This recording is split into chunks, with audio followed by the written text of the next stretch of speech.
我们并不清楚外国研究人员是如何得出结论，说解放军呢要把30万员额充实到一线单位去。但是从解放军现代化建设的大格局来看，精简机关、充实一线部队是无论如何也要落实到位的。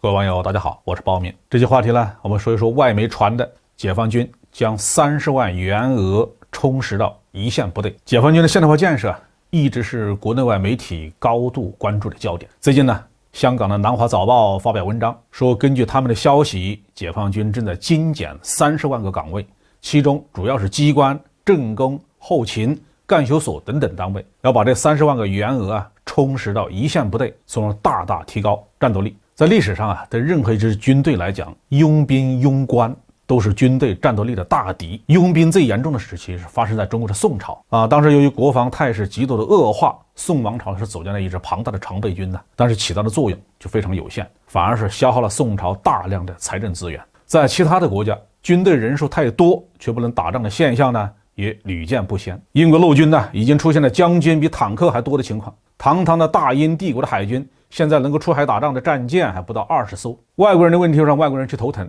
中国人的问题一定要靠中国自己来解决。在新的国际局势之下国家安全形势日益严峻，要求解放军必须持续不断的改善和提高战斗力。提高战斗力的重要方法之一就是我们非常熟悉的精兵简政。我们并不清楚外国研究人员是如何得出结论，说解放军呢要把30万员额充实到一线单位去。但是从解放军现代化建设的大格局来看，精简机关、充实一线部队是无论如何也要落实到位的。为什么呢？首先是应对新领域、新威胁，需要新质作战力量。传统的军队一般只设立陆海空3个主力军种，但是随着时代的进步和科技的发展，又出现了太空和网络这2个新的作战空间。因此军事强国都针对性地建立了新的军种，比如说美国的航天军、俄罗斯空天军，英国也正在组建自己的军事航天部队，日本已经在航空自卫队的架构之下成立了宇宙作战队。在另外，网络作战部队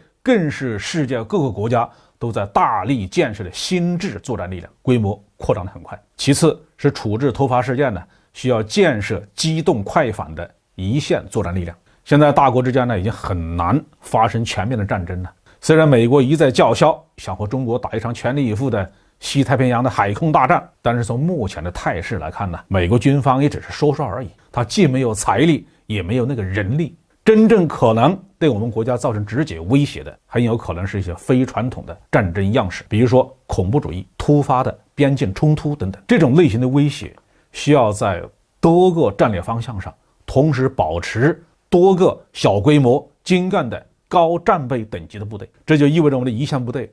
实际上是需要更多的人力资源，一声令下就可以立刻出动。第三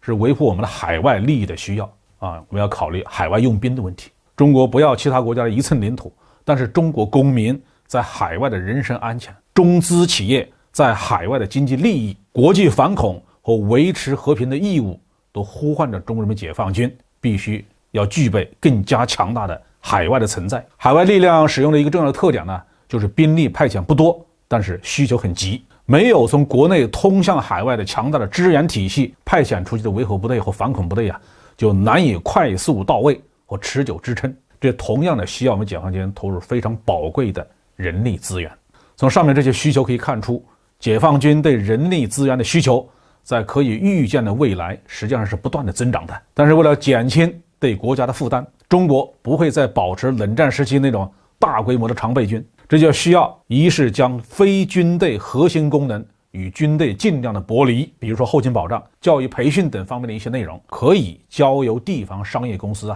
来承担。二是军队内部要继续挖钱结人，精简机关和科研院所，将宝贵的兵员编制向基层部队倾斜，要坚决纠正过去那种人才位极大城市、部队头重脚轻的问题。好，这期话题就说到这里。